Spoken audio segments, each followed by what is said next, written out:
ലോകത്തെ ഏറ്റവും ബെസ്റ്റ് ചന്ദനം മറയൂർ ചന്ദനം. 1 കിലോയ്ക്ക് ഇപ്പം 3 ലക്ഷം രൂപ 1 കിലോ ഓയിലിന് വില. അതിന്റെ ഒരു കാതലിന് 1 കിലോയ്ക്ക് 18,000 രൂപ വില. മിനിമം ഒരു മരത്തിൽ നിന്ന് 25 കിലോ വരെ കിട്ടാം. ഒരു 4 ലക്ഷം രൂപ ഒരു മരത്തിൽ നിന്ന് കിട്ടുന്നതിന് യാതൊരു തടസ്സവും ഇല്ല. 1 ഏക്കർ 400 എണ്ണം വരെ വെക്കാം. ഫോറസ്റ്റുകാരുടെ റിസർച്ച് അനുസരിച്ച് 1 സെന്റിമീറ്റർ ആണ് ഒരു കൊല്ലം വളരുന്നതെന്നാണ് അവർ പറഞ്ഞത്. ഞാൻ പറഞ്ഞ അതല്ല, ഇവിടെ അതിൽ കൂടുതൽ വളരുമെന്ന് പറഞ്ഞു. എന്റെ എക്സ്പീരിയൻസിൽ ഇത് 5 കൊല്ലം കൊണ്ട് 12 ഇഞ്ചായിട്ടുണ്ട്. ഇത് 12.5 ഉണ്ട്, ഇത് 17 ഉണ്ട് കേട്ടോ. കായ എല്ലാ മരത്തിലും 2 വർഷം കഴിയുമ്പോൾ തൊട്ട് കായ ഉണ്ടാവും. ആ കാ നമ്മൾ ശേഖരിച്ച് വെച്ച് തൈ ഉണ്ടാക്കാം. ചന്ദനത്തിന്റെ വേരിൽ നിന്നും പുതിയ തൈ ഉണ്ടാകും. വെള്ളക്കെട്ടൊട്ടും സൂര്യപ്രകാശം നല്ലപോലെ കിട്ടുന്നതും പോസ്റ്റ് പ്ലാന്റ് നല്ല പോസ്റ്റ് പ്ലാന്റ് ഉള്ളിടത്തും ഇതേ വളർച്ചയുണ്ട്. ഞാൻ ഇതിനെപ്പറ്റി കൂടുതൽ പഠനങ്ങൾ നടത്തി. ഇപ്പം ഗുജറാത്തിലുള്ള ഇതിന്റെ ഒരു സൊസൈറ്റി ഉണ്ട് ചന്ദന കൃഷിക്കാരുടെ. അവരോട് ചോദിച്ചപ്പോൾ പറഞ്ഞു, why you are asking me, you may kindly visit Marayoor. ഓഹോ, മറയൂറാണ് ലോകത്തെ ഏറ്റവും ബെസ്റ്റ് ക്വാളിറ്റി ചന്ദനം. ഞങ്ങൾ അവിടെ വന്നാണ് ഇതിനെപ്പറ്റി പഠിക്കുന്നത്. ഇന്ത്യയിൽ ഒരിക്കലും അതിന്റെ ഡിമാൻഡ് പോവുകയില്ല. ഹിന്ദു വീടുകളിലൊക്കെ പൂജക്കൊക്കെ ഈ ചെറിയ കമ്പാണേലും അവർ എടുക്കും. ഇപ്പൊ കുറച്ചായി വരുമ്പോ ഇതിന്റെ ഇല ഒഴിച്ച് ബാക്കി മുഴുവൻ കൊണ്ടുപോകും. കറുത്ത തൊലി, വെള്ളത്തൊലി, കാതലിനോട് ചേർന്ന് നിൽക്കുന്ന ഭാഗം കാതൽ. വേരിനും വിലയാണ്. വേര് വരെ കൊണ്ടുപോകും. കംപ്ലീറ്റ് തെളിച്ചതിന് ശേഷം ഈ തൈ വെക്കുക. ഫോളോ ഫാക്ഷൻ ഒന്നും വേണ്ട, വളം പോലും ഇടണ്ട.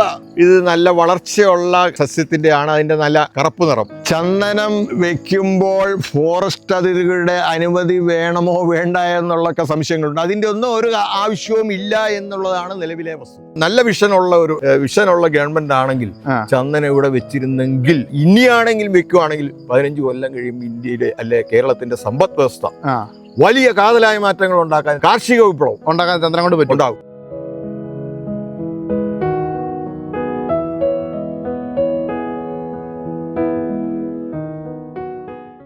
എൻ്റെ പേര് BJ ജോസ്. ബൈ പ്രൊഫഷൻ ഞാനൊരു അഡ്വക്കേറ്റ് ആണ്. 8 വയസ്സായപ്പം തൊട്ട് കൃഷിയുമായിട്ട് വളരെ അടുത്ത് ഇടപഴകി ജീവിക്കുന്ന ഒരാളാണ്. എൻ്റെ കുടുംബ പാരമ്പര്യമൊക്കെ കാർഷിക മേഖലയുമായിട്ട് ബന്ധപ്പെട്ടുള്ളതാണ്. 15 മക്കളുള്ളതിൽ 6ാമത്തെ ആളാണ്. 48 കൊല്ലമായിട്ട് വക്കീലായിട്ട് പ്രാക്ടീസ് ചെയ്യും. കാർഷിക മേഖല നേരിടുന്ന വെല്ലുവിളികളെ പറ്റി കാര്യമായി ബുദ്ധിമുട്ട് തോന്നിയ ഒരവസരത്തിൽ വേറിട്ടൊരു കൃഷി സമ്പ്രദായത്തെ പറ്റി ആലോചിക്കുകയും അതനുസരിച്ച് ഞാൻ ചന്ദന കൃഷി എങ്ങനെ ഇവിടെ പറ്റും എന്നുള്ളതിനെപ്പറ്റി പരീക്ഷണാർത്ഥം 2015-16 ഒരു 4-5 ചന്ദന തൈകൾ കൊണ്ടുവന്ന് വെച്ചു. ഇതിൻ്റെ കൃഷി രീതിയെപ്പറ്റി കൂടുതൽ പഠിച്ചപ്പോൾ വ്യാപകമായ രീതിയിൽ കൃഷി നടത്തുന്നതിന് വേണ്ടി ആലോചന നടത്തുകയും ചെയ്തു. അതിൻ്റെ വെളിച്ചത്തിൽ ആദ്യമേ ഞാനൊരു 100 തൈ കൊണ്ടുവന്ന് ഇപ്പം ഈ നിൽക്കുന്ന സ്ഥലത്ത് ഇവിടെ വെക്കുകയും ആ ഒരു പരീക്ഷണം വിജയിച്ചപ്പോൾ ഞാനന്ന് അല്പം പൊതുപ്രവർത്തനവും രാഷ്ട്രീയ പ്രവർത്തനവും ഒക്കെ ഉണ്ടായിരുന്നു. തീക്കോയി സഹകരണ ബാങ്കിൻ്റെ പ്രസിഡന്റായിട്ട് 10-20 കൊല്ലം നിന്ന കാലഘട്ടത്തിൽ അവസാന കാലത്ത് ഞാൻ വ്യാപകമായ രീതിയിൽ നമ്മുടെ ഈ മേഖലയിലെ കാർഷിക മേഖലയിലെ കൃഷിക്കാരുടെ ബുദ്ധിമുട്ടുകൾ ഒഴിവാക്കുന്നതിന് വേണ്ടി ഞാൻ നടത്തിയ പരീക്ഷണം അത് വിജയകരമായി നമ്മുടെ ഈ പ്രദേശത്ത് വ്യാപിപ്പിക്കണം എന്നുള്ള ഒരു ആഗ്രഹത്തോടു കൂടി മറയൂർ ഫോറസ്റ്റ് അധികൃതരെ, അവിടുത്തെ DFOയെയും അവിടുത്തെ റേഞ്ച് ഓഫീസറെയും വിളിച്ച് ബാങ്കിൽ തന്നെ ക്ലാസ് എടുപ്പിച്ച് അവർ വിപുലമായ ക്ലാസ് ഇതിനെപ്പറ്റി അവബോധം ആളുകളിൽ ഉണ്ടാക്കി. തീക്കോയി സർവീസ് സഹകരണ ബാങ്കിൻ്റെ മേൽനോട്ടത്തിൽ സബ്സിഡി റേറ്റിൽ ഒരു 10,000 തൈ തീക്കോയി പഞ്ചായത്തിൽ വിവിധ ഭാഗങ്ങളിൽ കൊടുത്തു. ആ കൂട്ടത്തിൽ ഞാനും ഏതാണ്ട് 400ഓളം തൈകൾ ഈ പറമ്പിൽ ആക്കി വെച്ചു. സാറേ, നമ്മൾ ഈ കാണുന്നത് ഇപ്പം എത്ര നാൾ വഴക്കമുള്ള ഒരു ചന്ദനമരം? ഇത് 5 വർഷം പ്രായമുള്ള ചന്ദനമരം. ഇത് നമ്മൾ എവിടെ നിന്ന് തൈ കൊണ്ടുവന്നത്? ഇത് കോതമംഗലത്ത് നിന്ന് ഒരു നഴ്സറി മേടിച്ചാണ്. ഇതിപ്പം നമ്മൾ സാറെന്താ ഈ ഒരു പ്രദേശത്ത് നമുക്ക് ഇത് വെക്കാൻ ഒരു കാരണം എന്താ? അത് പറയുമ്പോൾ തീക്കോയി പഞ്ചായത്തിൽ ഞാൻ 5 കൊല്ലം മുമ്പ് ബാങ്കിൻ്റെ പ്രസിഡന്റായിരുന്നു. ബാങ്കിൻ്റെ പ്രസിഡന്റായിരുന്നപ്പോൾ ഇവിടെ കാർഷിക മേഖലയിലുണ്ടായ മുരടിപ്പ്, റബ്ബർ കർഷകരെ മുഴുവൻ സങ്കടത്തിലും ദുഃഖത്തിലുമായി റബ്ബർ കൃഷി തീരെ ആദായമല്ലാത്തൊരവസ്ഥ വന്നപ്പോൾ ഞാൻ റബ്ബർ വെട്ടിയിട്ട് പുതിയൊരു പ്ലാന്റ് ഇവിടെ എനിക്കൊരു 3 ബ്ലോക്ക് റബ്ബർ ഉണ്ടായിരുന്നു. ആ റബ്ബർ വെട്ടിക്കളഞ്ഞിട്ട് ആദായകരമായ ഒരു കൃഷിയെപ്പറ്റി ഇങ്ങനെ ആലോചിച്ച് ഞാൻ എക്സ്പ്ലോറേഷൻ നടത്തി പല അന്വേഷണങ്ങൾ നടത്തി. ഇപ്പം ചന്ദനം നമ്മുടെ ഈ പ്രദേശത്ത് തന്നെ ഉണക്ക് പിടിക്കുമെന്ന് എനിക്ക് മനസ്സിലായി. അതിനു മുമ്പ് ഈ 5 കൊല്ലത്തിന് മുമ്പ് 5 കൊല്ലത്തിന് വേണ്ടി ഗവേഷണങ്ങൾ അല്ലെങ്കിൽ അതേപ്പറ്റി കൂടുതലായിട്ട് പഠനം നടത്തി ഒരു 3-4 ചന്ദനം ഇതിന്റെ അപ്പുറമുള്ള ഒരു സ്ഥലത്ത് ഞാൻ എന്റെ സാമ്പിൾ വെച്ചു. അതില് ഒരെണ്ണം നല്ലപോലെ വളർന്നു. അപ്പൊ അത് വെച്ച് ഞാൻ കുറെ കൂടുതൽ വെക്കാൻ തീരുമാനിക്കും. എനിക്ക് തന്നെയല്ല, ഈ പ്രദേശത്തുള്ള സാധാരണ കൃഷിക്കാർക്കെല്ലാം ഗുണം കിട്ടാൻ വേണ്ടി ഞാൻ അന്ന് ബാങ്ക് പ്രസിഡന്റ് ആയിരിക്കുമ്പോൾ മറയൂർ ഡിവിഷനിലെ ഫോറസ്റ്റ് ഓഫീസറെയും അവിടുത്തെ DFOയെയും വിളിച്ച് ബാങ്കിൽ വലിയ കർഷകരുടെ കൂട്ടായ്മ വെച്ച് ഈ കൃഷിയെപ്പറ്റി ഒരു അവയർനെസ് എല്ലാവർക്കും കൊടുത്തു. ഓഹോ. അപ്പോൾ അവർ പറഞ്ഞു ചന്ദനം ഏറ്റവും ബെസ്റ്റായിട്ട് കൃഷി ചെയ്യാം. 2011 ഉമ്മൻചാണ്ടി ഗവൺമെൻറ് അതിൻ്റെ റൂൾസ് എല്ലാം അമെൻഡ് ചെയ്തിട്ടുണ്ട്. ആ സാധാരണക്കാർക്കും ഇത് കൃഷി ചെയ്യാൻ ഒരു തടസ്സവും ഇല്ല എന്ന് പറഞ്ഞു. അതിൻ്റെ ആ അറിവിൻ്റെ വെളിച്ചത്തിൽ ഞാൻ അവരെ കൊണ്ടുവന്ന് ക്ലാസ് എടുപ്പിച്ചു. ക്ലാസ്സിൽ ഇതിൻ്റെ സാധ്യതയെപ്പറ്റി, അനന്തമായ സാധ്യതകളെ പറ്റി നമുക്ക് ക്ലാസ്. അപ്പം പറഞ്ഞു ചന്ദനം ഇപ്പം കൃഷി ചെയ്താൽ സാധാരണക്കാർക്ക് അവരുടെ സ്വന്തം പട്ടയമുള്ള ഭൂമിയിൽ കൃഷി ചെയ്താൽ അത് വെട്ടുന്നതിനൊന്നും തടസ്സമില്ല. അത് ഫോറസ്റ്റുകാർ തന്നെ വന്ന് പ്രായമായി കഴിഞ്ഞാൽ 20 ഇഞ്ചിന് മേലെ വണ്ണമായി കഴിഞ്ഞാൽ അവർ വന്ന് അസസ് ചെയ്തിട്ട് വെട്ടി അതിൽ അവരുടെ ചെലവ് മാത്രം എടുത്തിട്ട് ബാക്കി പൈസ 2 തവണയായിട്ട് നമുക്ക് തരും. അത് ശരി. അപ്പൊ ഇത് സാറ് പറഞ്ഞില്ല, ഇതിപ്പോ ഒരു 12 ഇഞ്ച് 12 ഇഞ്ച് വണ്ണമുണ്ട്. ഇനി നമുക്ക് ഇതൊരു 20 ഇഞ്ചിലേക്ക് നമുക്ക് കടക്കണമെങ്കിൽ നമുക്ക് ഏകദേശം എന്ത് താമസം വരും? അത് ഫോറസ്റ്റുകാരുടെ റിസർച്ച് അനുസരിച്ച് 1 സെന്റിമീറ്ററാണ് ഒരു കൊല്ലം വളരുന്നതെന്നാണ് അവർ പറഞ്ഞത്. ഓഹോ. പക്ഷെ എൻ്റെ എക്സ്പീരിയൻസിൽ ഇത് 5 കൊല്ലം കൊണ്ട് 12 ഇഞ്ചായിട്ട് 12 ഇഞ്ചായി ചോട് വണ്ണം ഇപ്പം പിടിച്ചു നോക്കി 12 ഇഞ്ച് വണ്ണം ഉണ്ട്. 12 ഇഞ്ച് വണ്ണം വരുമ്പോഴത്തേനും നമ്മുടെ ഈ പ്രദേശത്ത് നല്ലപോലെ ഇത് വളരുമെന്നുള്ളത് ഞാൻ മനസ്സിലാക്കിയതുകൊണ്ടാണ് ഇവിടുത്തെ ബാക്കി കർഷകർക്കെല്ലാം ഇത് ഫോളോ ചെയ്യാൻ. നമ്മളപ്പോ ഈ ഫ്ലോട്ടിൽ തന്നെ സാർ എത്ര മരം ഇതിലെ നട്ടിട്ടുണ്ട്? നമ്മൾ ഇവിടെ ഒരു 200 മരം വെച്ചിട്ടുണ്ട്. എത്ര ഏക്കറില്? ഇത് ഒരു 1 ഏക്കർ 400 എണ്ണം വരെ വെക്കാം. നമ്മളിപ്പോ 200 എണ്ണം വെച്ചിട്ടുണ്ട്. 200 എണ്ണം വെച്ചതിൽ 5 കൊല്ലം മുമ്പ് ഒരു 100 എണ്ണം വെച്ചു. അത് കഴിഞ്ഞ് ഓരോ കൊല്ലം അത് കേട് പൊക്കിയൊക്കെ ആയിട്ട് ഇങ്ങനെ കഴിഞ്ഞ കൊല്ലവും വെച്ചിട്ടുണ്ട്. ഇപ്പൊ സാർ ഒരു 50 അല്ല 100 എണ്ണത്തിലെ ശരാശരി നോക്കിയാല് ശരാശരി എല്ലാം ഈ വളർച്ചയുടെ ഒപ്പം എത്തുന്നുണ്ടോ? ഇതാ നല്ല ഭൂമിയിൽ വെച്ചാൽ ഇതിന് സൂര്യപ്രകാശം നല്ലപോലെ കിട്ടുന്നതും നല്ല ഹോസ്റ്റ് പ്ലാന്റ് ഉള്ളിടത്തും ഇതേ വളർച്ചയുണ്ട്. അതാണ് അതിൻ്റെ അകത്ത് കാര്യം. നല്ല ചുവട്ടിൽ വെള്ളം കെട്ടി നിൽക്കരുത്, സൂര്യപ്രകാശം നല്ലപോലെ കിട്ടണം. ഹോസ്റ്റ് പ്ലാന്റുകളുണ്ട്, primary host, secondary host, permanent host. ആ ഹോസ്റ്റ് പ്ലാന്റ്സ് കൃത്യമായിട്ട് കൊടുക്കുന്ന സ്ഥലങ്ങളിൽ നല്ലപോലെ വളർച്ച. നല്ല രീതിക്ക് സൂര്യപ്രകാശം അടിക്കണം. നല്ല സൂര്യപ്രകാശം. വേറെ മരങ്ങളൊന്നും ഇടയ്ക്കപ്പം നിൽക്കാൻ പാടില്ല. സൂര്യപ്രകാശം നിൽക്കണം, വേറെ മരങ്ങൾ പാടില്ല. പക്ഷേ ഹോസ്റ്റ് പ്ലാന്റ്സ് ഇതിന് മേലെ കവർ ചെയ്യാതെ നിൽക്കണം. ഹോസ്റ്റ് പ്ലാന്റ് എന്ന് വെച്ചാൽ പെർമനന്റ് ഹോസ്റ്റ് എന്ന് പറയുന്നത് കടുക്കായും മഹാഗണിയാണ് പെർമനന്റ് ഹോസ്റ്റ് ഏറ്റവും ബെസ്റ്റ്. ഇതൊരു കടുക്കായാണ്. ഈ കടുക്കായ്ക്ക് ഇപ്പം എരമ്പില്ലാത്തതുകൊണ്ട് മറ്റൊരു തടസ്സം വരുന്നില്ല. എരമ്പ് ഞാൻ ഇടയ്ക്കിടയ്ക്കുണ്ടായിരുന്ന ഏരങ്ങളൊക്കെ വെട്ടിക്കളഞ്ഞതാ. അപ്പം എരമ്പുമില്ല. ഇനി ഇതിൻ്റെ അകത്ത് ചെയ്യുന്ന ഞാൻ മണ്ടയിലെ ഇലച്ചാർത്ത് കൂടിയാൽ 25 അടിക്ക് മുറിക്കും. മുറിച്ചിട്ട് ഇതേ കൊടി കയറ്റി വിടാം. അപ്പൊ നമുക്ക് നഷ്ടമില്ല. ഉപയോഗം കിട്ടും. പിന്നെ പേര അവിടെ വെച്ചിട്ടുണ്ട്. പേര ഇതിന് നല്ല ഹോസ്റ്റ് പ്ലാന്റാ. വലിയ മണ്ണായം വേണമെന്നുമില്ല. ചീമക്കൊന്ന എവിടെ പിടിക്കുന്നോ അവിടെ പിടിക്കും. അവിടെ ഇത് പിടിക്കും. ഏത് പാറപ്പുറത്താണെങ്കിലും ചീമക്കൊന്ന കുത്തിയാൽ പിടിക്കും. അപ്പൊ ചീമക്കൊന്ന വെച്ചാൽ ചീമക്കൊന്ന പിടിക്കുന്നിടത്ത് നിൽക്കും. ചീമക്കൊന്നയുടെ വേരെ നീ എടുത്തോളും. അതുപോലെ മഹാഗണി പിടിക്കുന്നിടത്ത് പിടിക്കും. മഹാഗണി ഒരു 15 മരത്തിന് ഒരു മഹാഗണി മതി. ഇതിനപ്പൊ പ്രധാനമായിട്ടും വേണ്ടെന്ന് പറഞ്ഞാൽ വെള്ളക്കെട്ടുള്ള സ്ഥലത്ത് വെള്ളക്കെട്ടൊട്ടും പറ്റില്ല. നല്ല നനക്കേണ്ട കാര്യമില്ല, വെള്ളം കൊടുക്കേണ്ട കാര്യമില്ല. പക്ഷെ ആദ്യത്തെ ഒരു വർഷം, അത് ഇപ്പൊ ഒരു വർഷം കഴിഞ്ഞ് ഞാൻ ഇടയ്ക്ക് വെച്ചിരിക്കുന്നതാണ്. അതൊക്കെ ഉണങ്ങിപ്പോയിരിക്കും. ഞാൻ ആദ്യത്തെ ഒരു വർഷം വേണേ വല്ല ചപ്പ് കൊടുക്കുവോ എന്തെങ്കിലുമൊക്കെ ചെയ്യും. അതാണ് അതിൻ്റെ അകത്ത് കാര്യം. ഇത് ഇവിടെ വെച്ചതിലൊരു ഐഡിയൽ മരമാണ്. ഇത് കല്ലിൻകൂട്ടത്ത് നിൽക്കുന്ന കല്ലിന്റെ ഇടയ്ക്ക് നിൽക്കുന്നതാ. പക്ഷെ ഐഡിയലായിട്ട് നല്ലപോലെ വളർന്നിട്ടുണ്ട്. ഇതിപ്പം ഇത് 5 കൊല്ലം. ഇതിന്റെ അകത്ത് 5 കൊല്ലം ആയത് മാത്രമേ ഉള്ളൂ. 5 കൊല്ലം ഏറ്റവും കൂടുതൽ പ്രായമുള്ള 5 കൊല്ലം. ഇതിന്റെ ചോട് വണ്ണം ഒന്ന് പരിശോധിച്ചാൽ 12 ഇഞ്ചെങ്കിലും കാണും. ഇത് 12.5 ഉണ്ട്. 12.5. അത് നല്ല ഗ്രോത്ത് ആയതിന്. നല്ല ഗ്രോത്ത് ഉണ്ട്. ഫോറസ്റ്റ് ഓഫീസർമാർ അന്ന് ഞങ്ങൾക്ക് ക്ലാസ് എടുത്തതും പറഞ്ഞ് 1 സെന്റിമീറ്റർ ഒരു വർഷം വളർന്നത്. ഞാൻ പറഞ്ഞ അതല്ല, ഇവിടെ അതിൽ കൂടുതൽ വളരുമെന്ന് പറഞ്ഞു. അപ്പൊ അത് ഇവിടുത്തെ കാലാവസ്ഥയുടെ അല്ല, ഇവിടുത്തെ ഭൂപ്രകൃതി നല്ലതായതുകൊണ്ടായിരിക്കാമെന്ന് പറഞ്ഞു. അതിന്റെ ഗ്രോത്ത് കൂടുതൽ. അത് ഇതിപ്പോ 5 കൊല്ലം തികഞ്ഞു എന്നേ എനിക്ക് പറയാൻ പറ്റും. ഈ മെയ് മാസം ഞാൻ ചോദിക്കട്ടെ, ഇത് കൊണ്ട് മാന്തി വെച്ച് അതിന്റെ ഹോസ്റ്റ് പ്ലാന്റ് അടുത്ത് കൊണ്ടേ വെച്ചു എന്നല്ലാതെ നമ്മൾ ഇതിന്റെ വല്ല വളപ്രയോഗം കാര്യങ്ങൾ അങ്ങനെ എന്തെങ്കിലും ചെയ്യാറുണ്ടോ? ഇതിന് ഞാനിവിടെ കൃഷി ചെയ്തിട്ട് യാതൊരു വളപ്രയോഗവും നടത്തിയിട്ടില്ല. ഇതിന് ആദ്യമേ പൊന്നാങ്കണ്ണി ചീര ആദ്യത്തെ 1 കൊല്ലം അല്ല 2 കൊല്ലം. പിന്നെ ശീമക്കൊന്ന ഇടയ്ക്കിടയ്ക്ക് ഇങ്ങനെ കുത്തിവെക്കും. ശീമക്കൊന്ന കമ്പ്. ശീമക്കൊന്ന ഉള്ളിടത്തും ഇത് നല്ലോണക്ക് വളരും. പിന്നെ ഇതിന്റെ ഇടയ്ക്കൂടെ എല്ലാം പേര വെച്ചിട്ടുണ്ട്. പേര നല്ലതാ. പിന്നെ റംബുട്ടാൻ എൻ്റെ ഇടയ്ക്ക് വെക്കാം. അതുപോലെ മാവ് കുഴപ്പമില്ലാന്ന് തോന്നുന്നു. ഇവിടെ അതൊന്നുമില്ല. ഇടയ്ക്കിടയ്ക്ക് മഹാഗണിയുണ്ട്. ഈ കടുക്കായ വന്നു. കാഴ്ചയിൽ ഇത് പലരും ഇത് കാണാൻ വന്നിട്ടുണ്ട്. ഇതിന്റെ വണ്ണം ഒന്ന് പിടിച്ചു നോക്കിയേ. ഇത് 12, ഇത് കൃത്യം 12. 12. ഇതിന്റെ ഇടയ്ക്കിടയ്ക്ക് എരമ്പ് ഉണ്ടാകാതെ നിൽക്കണം. ഇത് നമുക്ക് വെക്കുന്നതിൽ കുറച്ച് കേട് വന്ന് പോകുന്ന സാധ്യത ഉണ്ട്. 100 എണ്ണം വെച്ചാൽ ഒരു 90 എണ്ണവും പിടിക്കും. 100 എണ്ണം 90 എണ്ണം പിടിക്കും. ഉണങ്ങിപ്പോയാലും അതിന്റെ ചോട് ഉണങ്ങുകയില്ല, അവിടുന്ന് കിളുത്തും വരും. കിളുത്തും. വലിയ വേനക്ക് ഉണങ്ങിപ്പോയാലും കിളുത്ത് വരിക എന്നുള്ളതാണ് അതിന്റെ. നമ്മൾ ഇതിന്റെ പുറകെ നടക്കണം, പക്ഷെ വള്ളി കയറാതെ നോക്കണം. ഞാനും ഈ റെജിയും കൂടെ ആഴ്ചയിൽ ഒരു തവണ മിക്കവാറും ഇതിന്റെ ചൂട്ടിക്കൂടെ വരും. ഈ വള്ളി കയറി നിൽക്കുന്നത് കണ്ടിച്ച് കളയുക. പിന്നെ എന്തെങ്കിലും മരങ്ങള് എരമ്പുണ്ടെങ്കിൽ നമ്മൾ എരമ്പ് കോതി കൊടുക്കണം. ഈ സമയം ഈ നല്ല വേനൽക്കാലത്ത് നല്ല ഇലച്ചാർത്ത്. ഇനി ഇതിന്റെ ഈ മണ്ട നിൽക്കുന്ന ആ കടുക്ക കളയേണ്ടതാ. ഉണ്ടല്ലേ, ഇലയൊക്കെ നല്ലോണം വരുന്നുണ്ട്. ഇതിന്റെ ഈ വളർച്ചയെ പറ്റി നമുക്ക് കാണുന്ന ഇത് നല്ല കറുപ്പ് നിറമുള്ള ഇലയാ. വളർച്ച സൂചിപ്പിക്കുന്നതാണ്. വളർച്ച ഇല്ലാത്തോടത്ത് അത് പെയിലായിരിക്കും. മഞ്ഞ നിറമാവും. നല്ല വളർച്ച ഉണ്ടെങ്കിൽ നല്ല കടും പച്ചക്ക് കടും പച്ച നല്ല വളർച്ചയുണ്ടെന്ന് കാണാം. പിന്നെ ഇതെന്ന് തന്നെ 2 കൊല്ലം കഴിയുമ്പോഴേ കായ ഉണ്ടാവും.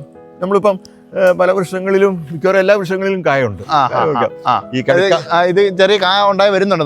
കായ ഉണ്ടായി വരുന്നു. ഇതല്ലേ ഈ കായ പിറകി വെച്ചാൽ നമുക്ക് തന്നെ തൈ ഉണ്ടാക്കാം. കായ എല്ലാ മരത്തിലും 2 വർഷം കഴിയുമ്പോൾ തൊട്ട് കായ ഉണ്ടാവും. ആ കാ നമ്മൾ ശേഖരിച്ച് വെച്ച് തൈ ഉണ്ടാക്കാം. പക്ഷെ നമ്മള് ലോകത്തെ ഏറ്റവും ബെസ്റ്റ് ചന്ദനം മറയൂർ ചന്ദനം. അതുകൊണ്ട് മറയൂർ എന്നുള്ള ചന്ദനത്തിന്റെ തൈയാണ് മിക്കവാറും എല്ലാവരും പ്രിഫർ ചെയ്യുന്നു.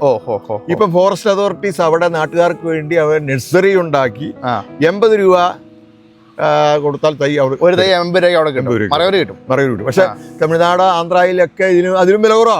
ഒരു തൈക്ക് 20 രൂപയ്ക്ക് അവിടെ കൊടുക്കും. ഇവിടുന്ന് ലോറിക്കണക്കിന് ആളുകൾ അവിടെ നിന്ന് മേടിച്ചുകൊണ്ടു ഇവിടെ കൊടുക്കുന്നുണ്ട്. അപ്പൊ കേരളത്തിലെ പലയിടത്തും ആളുകൾ ഇങ്ങനെ വ്യാപകമായി വെക്കാൻ തുടങ്ങി. ഇത് എൻ്റെ ഒരു കാഴ്ചപ്പാടില് 20 ഇഞ്ച് ആയി കഴിഞ്ഞാൽ അല്ലെ 20 വർഷം കഴിയുമ്പോൾ ഇതിലെ ഒരു മരത്തിന് ഇപ്പോഴത്തെ അതിന്റെ ഒരു കാതലിന് 1 കിലോയ്ക്ക് 18,000 രൂപ വില. 1 കിലോയ്ക്ക് 20 കൊല്ലം കഴിഞ്ഞാൽ മിനിമം ഒരു മരത്തെ 25 കിലോ വരെ കിട്ടാം. അല്ല 20 കിലോ. ഒരു 4 ലക്ഷം രൂപ ഒരു മരത്തെ നിന്ന് കിട്ടുന്നതിന് യാതൊരു തടസ്സവും ഇല്ല എന്നാണ് ഞാൻ കരുതുന്നത്. 4 ലക്ഷം രൂപ ഒരു മരത്തെ നമുക്ക് കിട്ടും 20 കൊല്ലം കഴിയും. അപ്പൊ ഇവിടെ ഇപ്പം റബ്ബർ വെച്ചിട്ട് നല്ലപോലെ ഈൽഡ് കിട്ടണമെങ്കിൽ 10 കൊല്ലം കഴിയും. 10 കൊല്ലം കഴിഞ്ഞ് നമ്മൾ ഒരു 20 കൊല്ലം വെട്ടി കഴിയുമ്പോഴത്തേനും 20, 10, 30 വർഷമാകുമ്പോഴാണ് ഒരു റബ്ബറിൽ നിന്ന് ഏതാണ്ട് പരമാവധി ആദായം കിട്ടുകയുള്ളൂ. അപ്പൊ ആ 30 വർഷം ആകുമ്പോഴത്തേനും ഒരു ചന്ദന മരം വെട്ടിക്കൊടുത്താൽ മിനിമം 5 ലക്ഷം രൂപ കിട്ടുമെന്നാണ് ഞാൻ കരുതുന്നത്. ചന്ദനത്തിന്റെ വില ഒരിക്കലും കുറയാട്ട് പോകാൻ സാധ്യതയില്ല. 12 തൊട്ട് 20 വർഷം വരെ വരുന്ന കാലത്താണ് ഇതിൻ്റെ അകത്ത് ഓയിൽ കണ്ടന്റ് കൂടുതൽ. ഒരു ചന്ദന മരം വെട്ടിയെടുത്ത് അതിന്റെ ഓയിൽ കണ്ടന്റ് എന്ന് പറഞ്ഞാൽ 1 കിലോയ്ക്ക് ഇപ്പം 3 ലക്ഷം രൂപ 1 കിലോ ഓയിലിന് വില. അപ്പം ഞാൻ ഇതിനെപ്പറ്റി കൂടുതൽ പഠനങ്ങൾ നടത്തി. ഇപ്പം ഗുജറാത്തിലുള്ള ഇതിന്റെ ഒരു സൊസൈറ്റി ഉണ്ട്, ഈ ചന്ദന കൃഷിക്കാരുടെ. അവരോട് ചോദിച്ചപ്പോൾ പറഞ്ഞു, why you are asking we you may kindly visit Marayoor. Marayoor ആണ് ലോകത്തെ ഏറ്റവും ബെസ്റ്റ് ക്വാളിറ്റി ചന്ദനം. ഞങ്ങൾ അവിടെ വന്നാണ് ഇതിനെപ്പറ്റി പഠിക്കുന്നത്. അപ്പൊ ഇതനുസരിച്ച് ഇപ്പം കഴിഞ്ഞ ബഡ്ജറ്റിൽ കേന്ദ്ര ഗവൺമെന്റും കേരള ഗവൺമെന്റും ഈ ചന്ദന കൃഷി പ്രോത്സാഹിപ്പിക്കുന്ന കൂടുതൽ കാര്യങ്ങൾ ചെയ്തിട്ടുണ്ട്. എനിക്കിവിടെ തൈ വെച്ചപ്പോൾ 2 തവണയായിട്ട് 40,000 രൂപ സബ്സിഡി കിട്ടി. നമുക്കിവിടെ സബ്സിഡി കിട്ടിയ അതെങ്ങനെ ഏക്കറിനാണ് തരുന്നത്? അല്ല, ഒരു തൈക്ക് 30 രൂപ വെച്ച് ഉണ്ടായിരുന്നു. പക്ഷെ ഇപ്പൊ ഈ കഴിഞ്ഞ ബഡ്ജറ്റില് നമുക്ക് ഈ കേരള ഗവൺമെന്റ് പറഞ്ഞിരിക്കുന്നത് തൈ വെച്ച് അത് വെട്ടാറാകുന്നോടം വരെ ഓരോ വർഷവും സബ്സിഡി കൊടുക്കുന്ന സംവിധാനത്തിലേക്ക് സർക്കാർ പുതിയ സ്കീം ഇട്ടിട്ടുണ്ടോ. അത് മെയ് മാസത്തിൽ ജില്ലാ ഫോറസ്റ്റ് ഓഫീസ് മുഖാന്തിരം ഇതിന്റെ ആദ്യത്തെ സബ്സിഡി കിട്ടിയോ? ഇതിന്റെ അല്ല, എനിക്ക് 2 തവണ മേടിച്ചു. പിന്നെ ഞാനത് അപേക്ഷ കൊടുക്കാനൊന്നും പോയില്ല. വെള്ളം കെട്ടി നിൽക്കാത്ത പറമ്പായിരിക്കണം. വെള്ളം കെട്ടി നിൽക്കാത്ത ചെരിവുള്ള പറമ്പാണ് ഏറ്റവും ബെറ്റർ. ഇത് നമ്മൾ എത്ര അടി അകലത്തിൽ വെക്കണം? അങ്ങനെ അകലമുണ്ടോ ഇതിന്? ഒരു സെന്റിൽ 4 ചന്ദനമരം വെക്കാം. 4 ചന്ദനം വെക്കാം. ഇവിടെ ഇത് കണ്ടില്ലേ, 8 അടി അകലമാണ് ഒരെണ്ണത്തിന്. ഒരു മരവും മറ്റു മരവുമായിട്ട് 8 അടി അകലമാണ് ഉള്ളത്.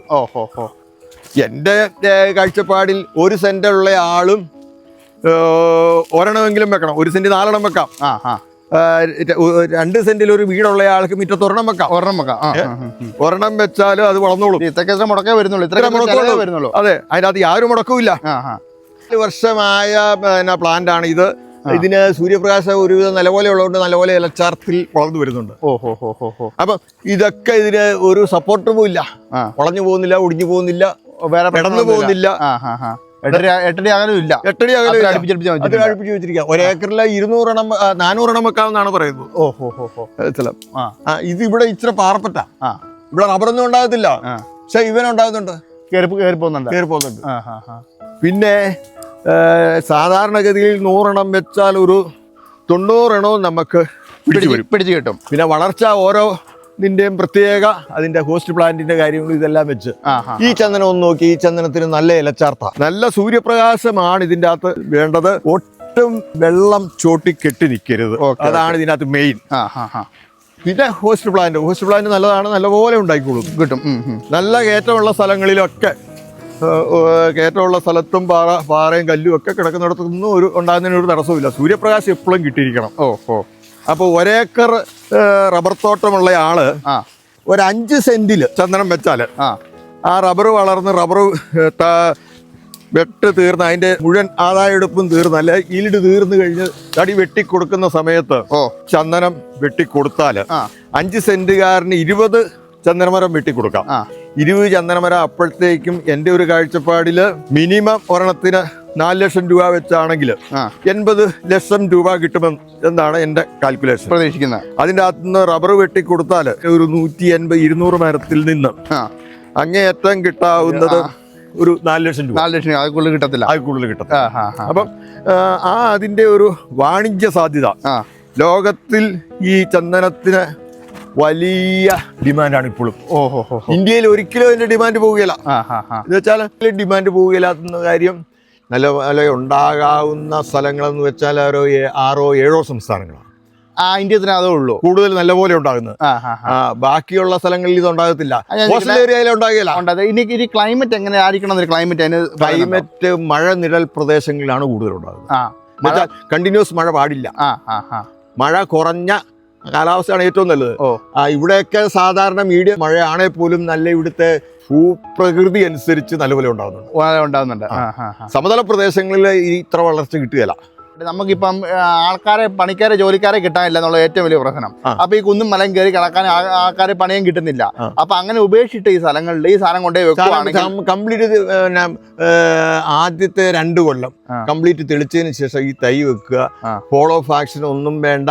മാസത്തിൽ 1 തവണ പോയി ചോട്ടി വള്ളി ഇതും കയറാതെ നോക്കുക. അത് അത്രമാത്രം വളം പോലും ഇവിടെ ഒടിഞ്ഞു പോവുക, ചെരിഞ്ഞു പോവുക. ഞാൻ ഒരെണ്ണത്തിന് ഒരു സപ്പോർട്ടിങ് കൊടുത്തിട്ടില്ല, കാണണല്ലോ. ഒരു സപ്പോർട്ടിങ് വേണ്ട, ഒന്നുമില്ല. ഒന്ന് പിടിച്ചു കിട്ടിയാൽ അതിന്റെ വേർപ്പഴപ്പ് എന്ന് പറഞ്ഞാൽ നല്ല ശക്തമാണ്. പിടിച്ചാൽ അനങ്ങുകയില്ല. ഒന്ന് പരീക്ഷിച്ച് നോക്കുക. ഒരു എണ്ണത്തിന്റെ ചോട്ടിൽ പിടിച്ചാൽ അനങ്ങുകയില്ല. റബ്ബറാണേലും മറ്റേത് കൃഷിയാണേലും ചെരിഞ്ഞും ചാഞ്ഞും ഒടിഞ്ഞും ഇതെല്ലാം ഇത് ഒടിയല. ഇത് 17 ഉണ്ട് കേട്ടോ. 17. അതെ, എടുത്തുണ്ട്. 8 വർഷത്തെ പഴക്കമാണ്. ഇതാണ് ആദ്യ പരീക്ഷണാർത്ഥം ഇത് വെച്ച് നോക്കിയത്. അപ്പോഴാണ് ഇത് ഇവിടെ നല്ലപോലെ ഉണ്ടാകുമെന്ന് ഞാൻ മനസ്സിലാക്കിയത്. ഒറ്റ ഇനം മാത്രമല്ല, വളർച്ച കുറഞ്ഞ ഇനം, വളർച്ച കൂടി, അങ്ങനെ 2 ഇനം ഉണ്ടോ? അതിന് ചന്ദനം ആസ് എ ഹോൾ എന്ന് പറഞ്ഞാൽ അതിൻ്റെ ഒരു ഫാമിലിയിലുള്ളതാണ്. പക്ഷെ പല മരങ്ങളുടെ വിത്തുകൾ എടുക്കുമ്പോൾ അതിൻ്റെതായ പല അല്പസ്വല്പം വ്യത്യാസങ്ങളുണ്ടാവും. അല്ലാതെ അതിനകത്ത് വേറെ വ്യത്യാസങ്ങളൊന്നും വരാൻ വഴിയില്ല. കാലങ്ങളായിട്ട് പ്ലാൻ ചെയ്യുന്ന ആളല്ലാത്തതുകൊണ്ട് എന്റെ ഇതിനനുസരിച്ച് എല്ലാ ചന്ദന മരത്തിന്റെ ഇലയും മറ്റു കാര്യങ്ങളും എല്ലാം ഇതേ മോഡലാണ്. അത് ഏറ്റവും ബെസ്റ്റ് മറയൂരിൽ നിന്ന് എടുക്കുന്നതാണെന്നാണ് പറയുന്നത്. എന്നുവെച്ചാൽ ഏറ്റവും ക്വാളിറ്റി. ഈ ഓസ്ട്രേലിയൻ ഗവൺമെന്റ് ഈ ചന്ദനത്തിന്റെ ഇത്ര വില കണ്ടുകൊണ്ട് കേരളത്തിലെ മറയൂരിൽ ഈ ചന്ദനത്തിന്റെ തൈ കൊണ്ടുപോയി അവിടെ ലാക്സ് ഓഫ് കോടി റുപ്പീസ് മുടക്കി അവിടെ വലിയ രീതിയിൽ കൃഷി നടത്തി. പക്ഷേ നമ്മുടെ ഇന്ത്യയിലെ ചന്ദനത്തിന്റെ ഒപ്പം ക്വാളിറ്റി ഇല്ല. ഓരോ അറ്റ്മോസ്ഫിയറിന്റെ. അതെ, അവരത്രയൊക്കെ നടത്തിയിട്ടും ഇതാകുന്നില്ല. നമുക്ക് സ്വന്തമായിട്ട് ഇത് വെട്ടി വിൽക്കാൻ പറ്റുന്നത്. നമുക്ക് വെട്ടി വിൽക്കണമെങ്കിൽ തന്നെ ഗവൺമെന്റ് സഹായം വേണമല്ലോ. അതെ, അതിന് ഗവൺമെന്റ് ഓർഡർ ഉണ്ട്. ഗവൺമെന്റ് കഴിഞ്ഞ ബഡ്ജറ്റിലും അതിന് നിയമം ലഘൂകരിച്ചിട്ടുണ്ട്. അത് നമ്മുടെ ബഡ്ജറ്റ് നോക്കിയാൽ ബഡ്ജറ്റ് പ്രൊവിഷൻ ഉണ്ട്. അതിന്റെ അകത്ത് ബഡ്ജറ്റിലുണ്ട്. വെട്ടുന്നത് സംബന്ധിച്ചും മുഴുവൻ റൂൾസും റിലാക്സ് ചെയ്തിട്ടുണ്ട്. പക്ഷേ നമ്മൾക്ക് വെട്ടാറാകുന്ന 20 ഇഞ്ചിന് മേലെ ആയി കഴിഞ്ഞാൽ അത് എന്നാ ഓയിൽ കണ്ടന്റ് സഫീഷ്യൻ്റ് ആണെന്നും അതിൻ്റെ കാതലിന് കാതലിന് വളർച്ച എത്തിയെന്നും ആയി നമുക്ക് ബോധ്യം വന്നാൽ നമ്മൾ ഫോറസ്റ്റ് ഓഫീസിൽ അറിയിച്ചാൽ അവർ വന്ന് ഇത് പരിശോധിച്ചിട്ട് കട്ട് ചെയ്യും. അവർ തന്നെ കട്ട് ചെയ്യും. അതിൻ്റെ എക്സ്പെൻസ് മാത്രം അവരെടുത്തിട്ട് ബാക്കി പകുതി വില നമുക്ക് ആ സമയത്ത് തരും. വെട്ടാനുള്ള കൂലി, വണ്ടിക്കൂലി, അങ്ങനെയുള്ള കാര്യങ്ങളെല്ലാം അവരെടുത്തിട്ട് മറയൂർ കൊണ്ടുപോയി തൂക്കിയിട്ട് പകുതി പാശ് നിറഞ്ഞു. ബാക്കിയുള്ളത് ഇത് മറയൂർ വെച്ച് ലേലം ചെയ്യുമ്പോൾ ബാക്കി ആവശ്യം തരും. ഓക്കെ. അതാണ് അതിൻ്റെ ഇപ്പോഴത്തെ അവസ്ഥ. അത് വീണ്ടും റിലാക്സ് ചെയ്യുമെന്നാണ് ഗവൺമെന്റ് ഈ കഴിഞ്ഞ ബഡ്ജറ്റ് സമ്മേളനത്തിലും പറഞ്ഞിരിക്കുന്നത്. സാർ, ഞാൻ വേറെ കാര്യം ചോദിക്കട്ടെ. ഇതിപ്പം സാർ ഇപ്പൊ 8 കൊല്ലമായി സംഭവം. സാറ് പറഞ്ഞു നമുക്ക് ഇതിപ്പം 17 ഇഞ്ച് വലിയ താമസം ആയി, 8 കൊല്ലം കൊണ്ടായി. ഇനിയിപ്പം ഇത് നമുക്ക് ഈ 20 ഇഞ്ച് ആകുമ്പോൾ വെട്ടാൻ പറ്റുമെന്ന് പറഞ്ഞു. 20 ഇഞ്ച് ആകുമ്പോൾ വെട്ടുക എന്ന് പറഞ്ഞാൽ 12 തൊട്ട് 20 വർഷം വരെ പ്രായമാകുമ്പോഴാണ് അതിന്റെ ഓയിൽ കണ്ടന്റ് മാക്സിമം ഇത് വരുന്നത്. 12 വർഷത്തിന് 20 വർഷത്തിന് ഇടയിലുള്ളതേ വെട്ടാൻ പറ്റുള്ളൂ. അതുകൊണ്ട് അങ്ങനെയുണ്ട്. അല്ലാതെ പെട്ടെന്ന് ഒരു 20 ഇഞ്ച് ആയതുകൊണ്ട് അതിന് കാതലിന് പൂർണ്ണ വളർച്ച എത്തുകയില്ല. 12 വർഷം കഴിഞ്ഞ് കാതലിന് ഉപയോഗിക്കാനുള്ള വളർച്ചയാകും. ഓക്കെ, അങ്ങനെയാണെങ്കിൽ 12 കൊല്ലം കഴിയുകയും ചെയ്യണം. ഏകദേശം 20 ഇഞ്ച് വണ്ണം കൂടുതലും വേണം. 12 ഇഞ്ച് വളർച്ച ഉള്ള മരങ്ങള് ചിലപ്പോ 25 വർഷമായത് കാണാം. കാണും. 12 ഇഞ്ച് വളർച്ച എത്തിയതും 20 വർഷം പ്രായമുള്ളതുമാണ് വെട്ടാവുള്ളത്. മിനിമം 20 ഇഞ്ച് വണ്ണം വേണം. അപ്പൊ അങ്ങനെയുള്ള മരത്തിന് ശരാശരി ഗവൺമെന്റ് കണക്ക് വെച്ച് ഏകദേശം നമുക്ക് എന്ത് വരുമാനം കിട്ടുന്നതാണ്? ഇപ്പോഴത്തെ ഗവൺമെന്റിന്റെ അസസ്മെന്റിൽ അങ്ങനെ ഒരു മരത്തിന് 20 ഇഞ്ച് വണ്ണമുള്ളതും 12 മേൽ വർഷം പ്രായമുള്ളതായ വർഷത്തിന് ഏതാണ്ട് 20 കിലോസ് വിൽക്കാവുന്ന സാധനം കിട്ടുന്നു. 20 കിലോ കാതൽ കിട്ടും. കാതലിന് ഏതാണ്ട് 19,000 രൂപ അല്ലെ 18,000 to 19,000 രൂപയാണ് ഇപ്പോഴത്തെ മാർക്കറ്റ് കിലോ വിലയുണ്ട്. അപ്പം 3.5 ലക്ഷം അല്ലെ 4 ലക്ഷം രൂപ ഉള്ളതായി. പിന്നെ ഇതിന്റെ വെള്ളയ്ക്കുണ്ട്, തൊലിക്കുണ്ട്, കമ്പിനുണ്ട്, ഇതിനെല്ലാം വില. അതിന് വേറെ സെപ്പറേറ്റ് വില. ഇപ്പം ഹിന്ദു വീടുകളിലൊക്കെ അതിന്റെ പൂജയ്ക്കും മറ്റുമൊക്കെ ആയിട്ട് അസൽ കാതൽ വേണമെന്നില്ല. ഈ ചെറിയ ശിഖരം പോലും കൊണ്ടുവന്നിട്ടുണ്ട്, പൂജയ്ക്കൊക്കെ കൊണ്ടുവന്നവരുണ്ട്. അപ്പൊ ഞാൻ ചോദിക്കുന്നത്, നമുക്കൊരു 20 ഇഞ്ചായ മരത്തിന് ശരാശരി നമ്മൾ പറയുന്ന ഒരു വരുമാനം എന്ന് പറയുന്ന ഒരു 4 ലക്ഷം രൂപ എങ്കിലും കിട്ടും. 4 ലക്ഷം രൂപ കിട്ടുമെന്നാണ് ഞാൻ കരുതുന്നത്. ഈ ഹിന്ദു വീടുകളിലൊക്കെ പൂജക്കൊക്കെ ഈ ചെറിയ കമ്പാണേലും അവരെടുക്കും. അപ്പൊ അതിനും വിലയുണ്ട്. ഇപ്പൊ പുറത്തേക്ക് വരുമ്പോ ഇതിന്റെ ആ ഇല ഒഴിച്ച് ബാക്കി മുഴുവൻ കൊണ്ടുപോകും. ഈ കറുത്ത തൊലി, വെള്ളത്തൊലി, അതിന്റെ ഇടയ്ക്ക് കാതലിനോട് ചേർന്ന് നിൽക്കുന്ന ഭാഗം കാതൽ. പിന്നെ വേറെ അതിന്റെ അകത്ത് മറ്റൊരു കാര്യം കൂടെ ഉള്ളത്, വേരിനും വിലയാണ്. വേര് വരെ കൊണ്ടുപോകും. അഥവാ ഒരു കള്ളൻ ഇത് വെട്ടിക്കൊണ്ട് പോയാൽ പോലും പകുതി കാശ് ഇവിടെ നിൽക്കുക. ഞാൻ പറഞ്ഞത് വെട്ടിയെടുത്ത് എനിക്ക് തോന്നുന്നു ഈ കാതൽ വേരയിലും റൂട്ടിനും നല്ല വിലയാ. വിലയുണ്ട്. റൂട്ടിന് വില എന്ന് വെച്ചാൽ 19,000 എന്ന് പറയുമ്പോൾ അതിന് ചിലപ്പോൾ ഗ്രേഡ് കുറഞ്ഞായിരിക്കും. അതാണ് അതിന്റെ കാര്യം. നല്ല വില. നമ്മളിപ്പം ഈ ചില വീഡിയോകളൊക്കെ യൂട്യൂബിലൊക്കെ ചില വീഡിയോ കണ്ടിട്ടുണ്ട്, ഇത് ചന്ദനം വെക്കുന്ന വൻ നഷ്ടമാണ്, അല്ലെങ്കിൽ ഇത് കയറി വരാന്ന് വെച്ചാൽ ചില മരങ്ങൾ മാത്രമേ കയറി വരുള്ളൂ, ഭൂരിഭാഗം മരങ്ങളും കുഞ്ഞായി പോവുക എന്നൊരു പരാതി നമ്മൾ കേൾക്കുന്നുണ്ട്. അതിന്റെ സാറിന്റെ ഒരു അനുഭവം അതിനകത്ത് അത് ശരിയല്ല. അത് ഓരോ ഭൂമിയുടെ ഘടനയും വെക്കുന്ന സ്ഥലത്തിന്റെ പ്രത്യേകത. ഇപ്പം വെള്ളം കെട്ടി നിൽക്കുന്ന സ്ഥലത്ത് ആണെങ്കിൽ അത് വളരുകയില്ല. അതല്ലെങ്കിൽ ഹോസ്റ്റ് പ്ലാന്റ് ഇല്ലാത്തടത്താണെങ്കിൽ വളരുകയില്ല. അതുകൊണ്ടായിരിക്കും വളർച്ച വരുന്നത്. അതിനുള്ള കാര്യം ചെയ്യണം, ഹോസ്റ്റ് പ്ലാന്റ് വെച്ച് കൊടുക്കണം. ഇവിടെ ഇപ്പം ഈ കടുക്ക നിൽക്കുന്നത് കൊണ്ട് കടുക്കായ ഇപ്പം ഈയിടെ നല്ലോണം ഇത് എടുക്കുന്നുണ്ട്. അതുകൊണ്ട് വളർച്ച നല്ല രീതി വരുന്നു. കടുക്ക നിൽക്കുന്നു. കടുക്ക ഇതിപ്പം ഇനി ഇതിന്റെ എരമ്പ് ഈ കൊല്ലം വീണ്ടും വെട്ടും. കഴിഞ്ഞ കൊല്ലം വെട്ടിയതാ. ഈ കൊല്ലം വെട്ടി കഴിഞ്ഞാൽ ഇത് ഭയങ്കരമായിട്ട് മുകളിൽ ഇതിന് ഇത് വരുവാണെങ്കിൽ ഞാൻ വട്ടം മുറിക്കും. കൊടിയ ഇതിപ്പം തിപ്പലി കയറ്റി വിട്ടിരിക്കുന്നത്. തിപ്പലി, ഈ തിപ്പലി നമുക്ക് ഔഷധ ഗുണമുള്ള നല്ല തിപ്പൊലി, ഇതേന്ന് ആദായം കിട്ടും. അങ്ങനെ എല്ലാത്തിലും ഞാൻ കഴിഞ്ഞ കൊല്ലം ഞാൻ മിക്കവാറും എല്ലാത്തിലും കൂടിയിട്ട് ഈ കൊല്ലത്തെ വേനലിന്റെ കൂടുതൽ കൊണ്ട് കൂടിപ്പോയി. ഈ കൊല്ലം വീണ്ടും മുഴുവൻ പന്നിയൂർവൺ കുരുമുളക് കയറ്റി വിടാനാണ്. അപ്പൊ ഇതിന്റെ വിലയല്ല ഉദ്ദേശിക്കുന്നത്. അതല്ല, ഒരു 10 കൊല്ലം ആകുമ്പത്തിന് ഇത് വെട്ടി വിൽക്കാം. ഇത് വെട്ടി വിറ്റേച്ചെന്തായാലും വേറെ തൈ വെക്കും. അപ്പൊ അതും ചെയ്യാം. അപ്പൊ ആദ്യമേ ഞങ്ങൾ ഇവിടെ വെച്ചത് ഈ കൊന്നയാണ് വെച്ചത്. ഈ കൊന്ന ഇതൊക്കെ ഉണങ്ങിപ്പോയി. അപ്പൊ ഈ ഇപ്പം നല്ല ഹോസ്റ്റ് കിട്ടി. ഈ 3 കൊന്ന നിന്നതുകൊണ്ടാണ് ഇത് വളർന്നതെന്ന് ഞാൻ മനസ്സിലാക്കുന്നത്. ആദ്യം ഇത് 6 വർഷം പ്രായമായതേ ഉള്ളൂ. 6 വർഷമായുള്ളൂ. ഇതിന്റെ ഇടയിലെല്ലാം കല്ല, ഇതിന്റെ അടിയിലെല്ലാം കല്ല. ഇത് സൈഡ് വല്ലതും കെട്ടി കൊടുത്തേക്കുന്നതാണോ? ഇത് ചുമ്മാ കല്ല് വെച്ചിങ്ങനെ കെട്ടി കൊടുത്തേക്കുന്നത്. ഒരു കല്ലിൻകൂട്ടത്തിന്റെ അകത്ത് നിൽക്കുന്ന അതിനെ ഈ മുള നല്ലതാ. ഇവിടെ തൊട്ടടുത്ത് അപ്പുറം മഹാഗണി നിൽക്കുന്നു. മുകളിൽ മഹാഗണി ഉണ്ട്. അത് കടുക്ക ഇതിങ്ങനെ നിൽക്കുന്നോണ്ട് ഇതൊന്ന് പിടിച്ചു നോക്കി. ഇത് ഒട്ടും അനങ്ങല. റബ്ബർ ആണെങ്കിലോ ഈ മണ്ണുള്ളതാണെങ്കിൽ ഇളകി ഒടിഞ്ഞ് ഇത് ഒടിയല. എത്ര ബലത്തിൽ പിടിച്ചാലും ഒടിയല്ല. ഇത് പ്രൂണിങ് നടത്തരുതെന്നാ പറയുന്നത്. വളർച്ച കുറയുന്നില്ല. പ്രൂണിങ് നടത്തിയാൽ ഇത് വിട്ടുന്നതിന്റെ ഇവിടുന്ന് വെള്ളം ഇറങ്ങി ഇതിന്റെ അകത്ത് കേടുപിടിക്കും. ചിലത് ഇത് പ്രൂണിങ് നടത്തുമെന്ന് പറയും. അത് ശരിയല്ല. നമ്മൾ കത്തിയും കൊണ്ട് ഇതിന്റെ അടുത്ത് പോകാൻ പാടില്ല. കത്തി വെച്ച് ഇത് ചെയ്താല് അവിടെ സ്വാഭാവികമായിട്ട് ഉണങ്ങി അത് ദ്രവിച്ചു പോകണം. അതല്ലെങ്കിൽ പ്രൂൺ ചെയ്യുന്നിടത്തുനിന്ന് അവിടെ ഇത് വന്നിട്ട് ഇതിൽ വെള്ളം ഇറങ്ങിയിട്ട് ഇതിന്റെ അകത്ത് കാതലിന് പോകും. ഇത് ഞാൻ ചോദിക്കുന്നത് സാറേ, നമ്മളെ തേക്കൊക്കെ ആണെങ്കിലും കവല തിരിഞ്ഞ് പോകരുത്, ഒറ്റ കമ്പായിട്ട് പോകാനാണ് നമുക്ക് നല്ലതാ. അങ്ങനെ ഒരു കൺസെപ്റ്റ് ഇല്ല. ഇതിന്റെ തൊലിക്കും വെള്ളയ്ക്കും കാതലിനും എല്ലാം ഒരേ വില തന്നെ കിട്ടുന്നുണ്ട്. അതിപ്പോ നമ്മൾ ഇത് ഒറ്റയ്ക്ക് പോകാൻ വേണ്ടി ഇവിടെ വെട്ടിക്കഴിഞ്ഞാൽ ഇവിടെ കേട് വരാൻ സാധ്യതയുണ്ട്. കേട് വരാം. ഈ കമ്പുകേടെന്ന് പറയും. ആ കമ്പുകേട് നമ്മളെന്തിനാ നേച്ചർ കൊടുത്തിരിക്കുന്ന രീതിയിൽ അതങ്ങ് വളർന്നുള്ളത്. ഇതിപ്പോ 16 ഇഞ്ച് 16 ഇഞ്ച്. ഇതിപ്പോ റബ്ബർ വെച്ചാൽ വളരെ പ്രദേശം ഇതാ. റബ്ബർ വെച്ചാൽ ഇതിന്റെ അടിയിൽ മുഴുവൻ പറയാ പെടന്നു പോകും. ഇത് വിടരുവോ? പിടിച്ചു നോക്കി അരങ്ങല. അപ്പൊ അത്രയും ശക്തി നിൽക്കും. ഇതിന്റെ തൊട്ട് താഴെ മഹാഗണി നിൽക്കുന്നു. ഈ ഹോസ്റ്റ് പ്ലാന്റ് അവിടെ ഉള്ളതുകൊണ്ട് ഈ തൊട്ടടുത്തെല്ലാം മഹാഗണി ഉണ്ട്. ആ മഹാഗണിയുടെ ഹോസ്റ്റ് പ്ലാന്റ് ഇതുമായിട്ട് ബന്ധപ്പെട്ടിട്ടുണ്ട്. അങ്ങനെ നിൽക്കാം. അതുപോലെ ഇതിന് ഈ ഞാൻ അപ്പുറേ ഒരു ചന്ദനം വെച്ചോടത്ത് ഇത് കൂട്ട് ഒരു മുളയുണ്ടായിരുന്നു. ആ മുള നിന്നത് കൊണ്ട് അത് നല്ലോണക്ക് വളർന്നു. അതുകൊണ്ടാണ് ഞാൻ ഇടയ്ക്കൂടെ ഒക്കെ ഇത് കൊണ്ടുവന്ന് വെച്ചിരിക്കുന്നത്. ഇത് തോട്ടി മുളക്കി ഉപയോഗിക്കാം. ഇതുണ്ടല്ലേ എന്നാ പൊക്കമാണ്. ഇത് 2 വർഷമായതേ ഉള്ളൂ. 2024 ഞങ്ങള് ഈരാറ്റുപേട്ട എന്നാൽ സെബാസ്റ്റ്യൻ ജോസ് ഉൾപ്പെടെയുള്ള ലോയേഴ്സ് ഞങ്ങൾ എല്ലാവരും കൂടി ജോർജ് കുട്ടി കടപ്പിലാക്കല് ഇച്ചിരി പരിസ്ഥിതിയോട് ഇഷ്ടമുള്ളവരെല്ലാം കൂടി ഞങ്ങൾ KFRI സന്ദർശിക്കാൻ പോകും. അവിടെ ചെന്നപ്പം അവിടെ ഈ മുളകള് പല സൈസ് മുളകൾ വയ്ക്കുന്നു. ഞങ്ങൾ അവരോട് നിർബന്ധം പറഞ്ഞ് അവര് അവിടെ ഉണ്ടായിരുന്ന പല സൈസ് ഞാൻ അന്ന് 120 എണ്ണം കൊടുത്തു. ആ 120 എണ്ണം വെച്ച് 120 എണ്ണം പിടിച്ചു. പല സൈസ്. ആ പല സൈസിൽ ഇതിലൂടെ ഇടയ്ക്കൂടെ വെച്ചു. ഇത് ഈ താഴെ കൂടെ ഒക്കെ നിൽക്കുന്നതിന്റെ മുളകളാണ്. നമുക്ക് നിർബന്ധമായിട്ടും ഹോസ്റ്റ് പ്ലാന്റ് വേണം. അല്ലെങ്കിൽ വളരെയല്ല. നമ്മളെ ഏറ്റവും ആദ്യത്തെ ഹോസ്റ്റ് പ്ലാന്റ് പൊന്നാങ്കണ്ണി ചീര. അത് എത്ര കാലം വരെ നമുക്ക്? അത് 2 വർഷം വരെ പൊന്നാങ്കണ്ണി ചീര. അത് കഴിഞ്ഞ് ഒരു 5 വർഷം വരെ പയർ ഐറ്റംസ്. ഏതാണ് പയർ ഐറ്റംസ്?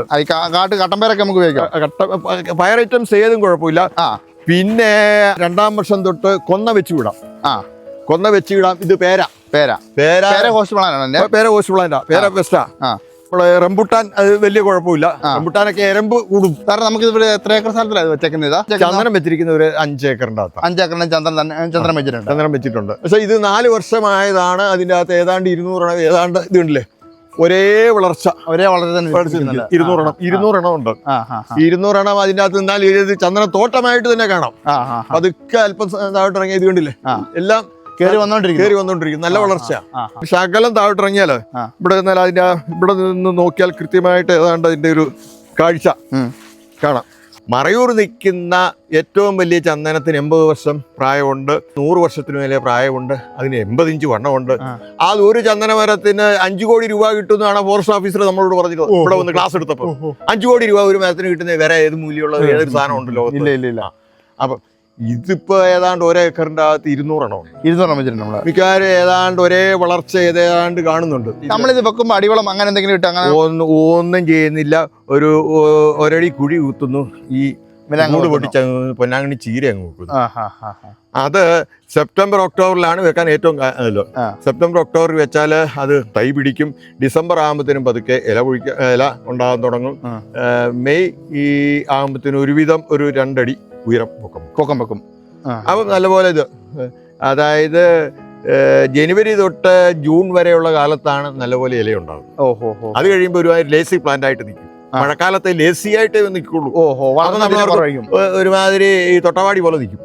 വളർച്ചയില്ലാതെ വലിയ മഴ കൂടുതലാണെങ്കിൽ ചിലപ്പോൾ കുറെ ഇല വേണേ പൊഴിഞ്ഞു വരെ പോകാം. വലിയ ഇല മഴ ഇതുണ്ടെങ്കിൽ ഇതിന്റെ ഇല ഇത് നല്ല വളർച്ചയുള്ള സസ്യത്തിന്റെ ആണ്. അതിന്റെ നല്ല കറുപ്പ് നിറം, അല്ലെങ്കിൽ തീരെ പെയിലായിട്ട് വരും. ഏതാ ഒരുമാതിരി ഇല പഴുത്ത പോലെ കാണുന്നു. ഇതൊക്കെ നല്ല ഫെർട്ടൈലായിട്ട് നല്ലപോലെ വളരുന്നു എന്നുള്ളതിന്റെ ഒരു സൂചനയാണ്. ഇവിടെ ഇപ്പൊ 200 എണ്ണം ഉണ്ട്.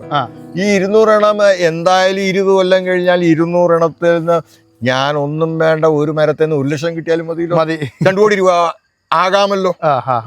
കേരളത്തിൽ ആദ്യമായിട്ട് തീക്കോയി പഞ്ചായത്തിലാണ് ഇത്രയും വ്യാപകമായിട്ട് ജനപങ്കാളിത്തം. അന്ന് ഞാൻ 10,000 തൈ തീക്കോയി സഹകരണ ബാങ്ക് മുഖാന്തരം 2021 ആഗസ്റ്റില് ആണെന്ന് എനിക്ക് തോന്നുന്നു. ആഗസ്റ്റില് സബ്സിഡി റേറ്റില് ബാങ്കിൽ നിന്ന് ഏതാണ്ട് ഒരു തൈക്ക് 10 അല്ല 20 രൂപ സബ്സിഡി കൊടുത്ത് തൈ കുറഞ്ഞ വിലക്ക് ഇവിടെ എല്ലായിടത്തും കൊടുത്തു. ഏതാണ്ട് 10,000 തൈ കൊടുത്തു. തീക്കോയി പഞ്ചായത്തിൽ കൊടുത്തു. മിക്കവാറും എല്ലാവരും വെച്ചിട്ടുണ്ട്. 5ഉം 10ഉം 2ഉം 3ഉം ഒക്കെ വെച്ചിട്ടുണ്ട്. പലരുടെയും വീടുകളിൽ ഇത്രയും ആയില്ലെങ്കിലും ഏതാണ്ട് വരുന്നുണ്ട്. അപ്പൊ ആ ഒരു കാഴ്ചപ്പാട് ഗവൺമെന്റ് ഒരു ലോങ് വിഷൻ, നല്ല വിഷനുള്ള ഒരു വിഷനുള്ള ഗവൺമെന്റ് ആണെങ്കിൽ ചന്ദനം ഇവിടെ വെച്ചിരുന്നെങ്കിൽ, അല്ലെ ഇനിയാണെങ്കിലും വെക്കുവാണെങ്കിൽ 15 കൊല്ലം കഴിയുമ്പോൾ ഇന്ത്യയിലെ അല്ലെ കേരളത്തിന്റെ സമ്പദ് വ്യവസ്ഥ വലിയ കാതലായ മാറ്റങ്ങൾ ഉണ്ടാക്കാൻ, രാജ്യത്ത് വിപ്ലവം ഉണ്ടാക്കാമെന്ന് ഞാൻ കാർഷിക വിപ്ലവം ഉണ്ടാക്കാൻ ചന്ദനം കൊണ്ട് ഉണ്ടാകും. നമ്മൾ അറിയേണ്ട മറ്റൊരു കാര്യം, ചന്ദനത്തിന്റെ വേരിൽ നിന്നും പുതിയ തൈ ഉണ്ടാകും. ഇത് നോക്ക്. വേരിൽ നിന്നുണ്ടായിരിക്കുന്ന ചന്ദനത്തിന്റെ വേരിൽ നിന്നും പുതിയതുണ്ടാകും തൈ. ഈ ചന്ദനത്തിന്റെ വേരിൽ നിന്നുണ്ടായതാ. ഇത് എങ്ങനെയുണ്ടാ? ഈ ഇതേലെ ഒരു കൊടി ഇടാൻ വേണ്ടി ഇവിടെ കിളച്ചപ്പോ ഒരു ചന്ദനത്തിന്റെ വേര് മുറിഞ്ഞു. അതിന് പുതുണ്ടായതാ. പുതിയ കയറി വരുന്നതാ. ഇത് ഇനി ഇത്രയും ചന്ദനം നിൽക്കുന്നോടത്തുനിന്ന് ഇനി വേറെ ഇത് കിളുത്തോളും. വേറെ കയറി വരും. അപ്പൊ നമ്മൾ വേറെ പുതു വിത്തെന്ന് മാത്രമല്ല, ഇത് വേറെ കിളുക്കും.